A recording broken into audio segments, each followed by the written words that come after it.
Bismillahirrahmanirrahim. Elhamdülillah.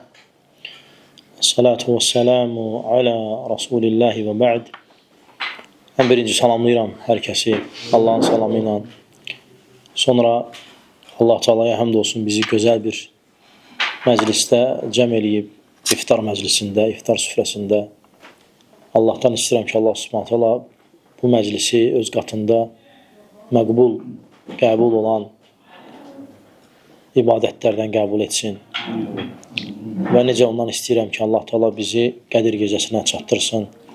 Onun əcrini, savabını, mükafatını götürməyi bizə asanlaşdırsın. Bu gecəni qiyamda, rukuda, səcdədə və dua halında Quran oxuyaraq keçirməyi bizə asanlaşdırsın. Və bizi qafillərdən eləməsin. Və həqiqətən də biz əzəmətli günlər, əzəmətli gecələr içərisindəyik. Bilirsiniz, artıq Ramazan ayının son 10 gecələri başlayıb. Biz artıq 26-cı gecədəyik. 26-cı gecə Ramazanın son gecələrindən sayılır. Baxma ki, cüt gecələrdəndir, lakin oruç tutan Allahın razılığını qəsd edən birisi üçün fərq eləməməlidir. Tək gecədir, yoxsa cüt gecədir. Əksinə ictihad eləməlidir, çalışmalıdır. Allah Teala'ya yaxınlaşdıran əməllərlə məşğul olmağa. Şəksiz ki, Peyğəmbər sallallahu aleyhi və səlləm son 10 gecənin tək gecələrinə daha çox rəğbətləndirib. Lakin yenə də cüt gecələr o demək deyil ki, biz təravihləri qılmamalıyıq. O demək deyil ki, biz dua etməməliyik. O demək deyil ki, biz Quran oxumamalıyıq. Əksinə, eynən tək gecələrdə necə çalışırıqsa, cüt gecələr də o qədər çalışmalıyıq. Və elm əhlindən bəziləri deyirlər ki, ola bilər ki, cüt gecədə olsun. Yəni, Ramazanın axırıncı gecələrinin cüt gecələrinə də təsadüf etsin. Qədir gecəsi. Və Qədir gecəsi əzəmətlidir. Və əzəməti barədə Allah Teala surə nazil edib Quran-ı Kərimdə. Və adını da qoyub Qədir surəsi. Allah Teala Quran-ı Kərimdə buyurur ki, biz onu, yəni Quran-ı Kərimi Qədir gecəsi nazil etdik. Və sonra o gecənin əzəmətini bəyan eləmək üçün deyir ki, sən nə bilirsən ki, Qədir gecəsi nədir? Və sonra bəyan edir Qədir gecəsini, deyir, o 1000 aydan xeyirlidir. 1000 aydan xeyirlidir. 1000 ay təqribən 84 ilə bərabərdir. 1000 aydan xeyirlidir, yəni ondan da çoxdur. Xayrun min əlfi şəhər. 1000 aydan xeyirlidir. Bilirsiniz, 1000 ay insan, nadir insanlar yaşayır. Yəni 85, 86, 87 il nadir insanlar yaşayır. Əksər insanlar tez dünyasını dəyişir. Və bu ümmətin də yaşı uzun deyil. Bu ümmətin də yaşı 60-70 arası da necə hədislərdə gəlib. Ona görə bəzi İsrailiyyət rəvayətlərində gəlir ki, səhiyliyini doğrusunu Allah bilir. Lakin bunu zikr eləməkdə məqsəd ümmətin yaşının az olmasıdır. Bir qadın təqribən 300 yaşı olur. Gəlir Nuh Aleyhisselamın yanına. Yəni görsənir ki, o 300 yaş o vaxt cavan idi. Çünki Nuh Aleyhisselamın dəvət ömrü, Allaha dəvət ömrü 950 il olub. Və deyir ki, Nuh, ömür necə qısadır. Və qadın 300 yaşı var. Nuh Aleyhisselam deyir ki, qadın, elə bir kişi gələcək ki, o sonuncu peyğəmbər olacaq. Adı Muhammed olacaq.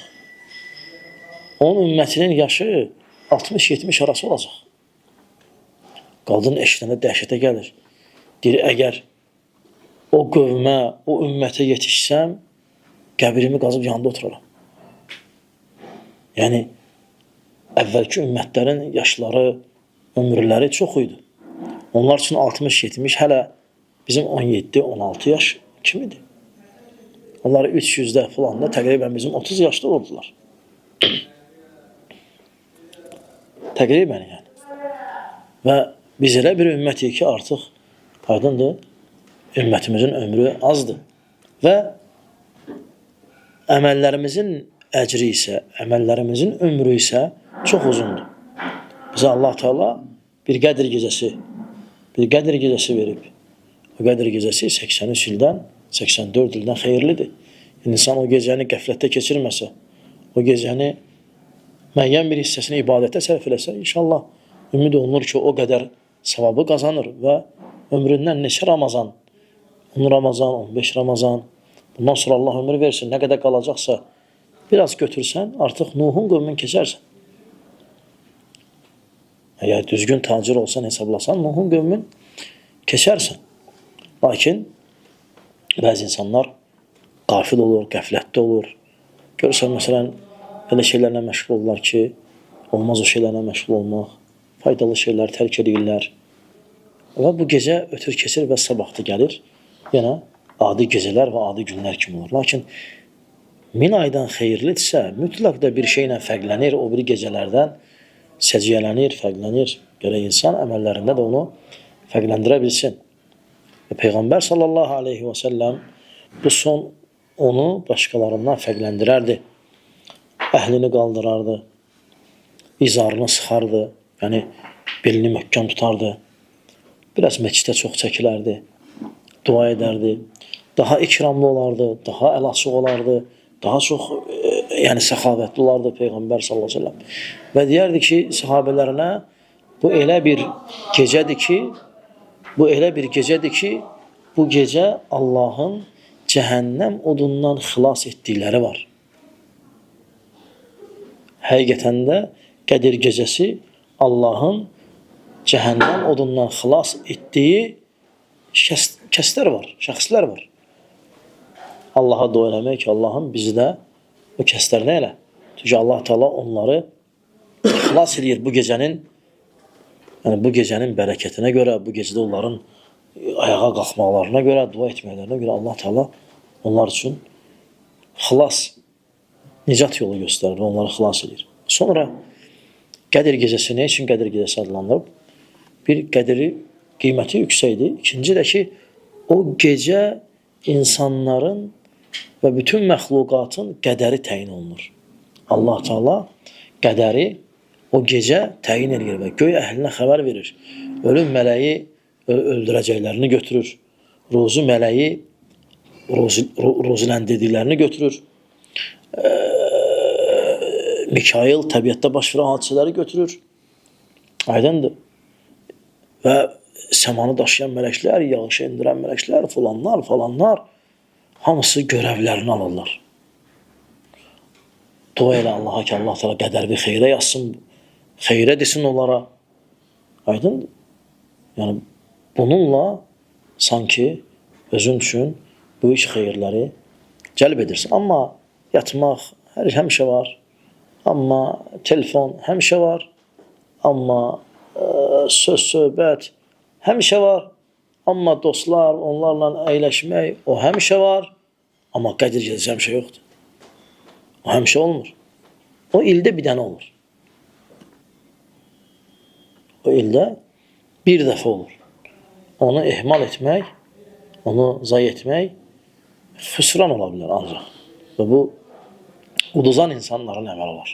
Qazanan insanların əməli olmaz. Ona görə bu son 10 gecədə çalışacaqsan. O demək deyil, yatmayacaqsan. Sən yat. Lakin bir şeylər elə yat. Yəni biraz Qurandan oxu, biraz əlvə aç dua elə, meçiddə namazını qıl. Sonra yəni Allahdan istəyəcəkləri istə.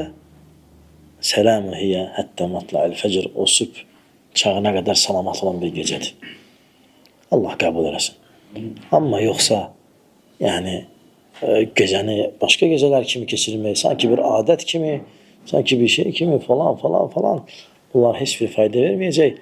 Heç bir də insana xeyir gətirməyəcək. Əksinə ola bilsin ki, həsrət çəkdi ki, kaş ki dəyərləndirə biləydim vaxtında. Bax, biz o mübarək anlardayıq, mübarək vaxtlardayıq. Allah Teala bizə onu müvəffəq eləsin.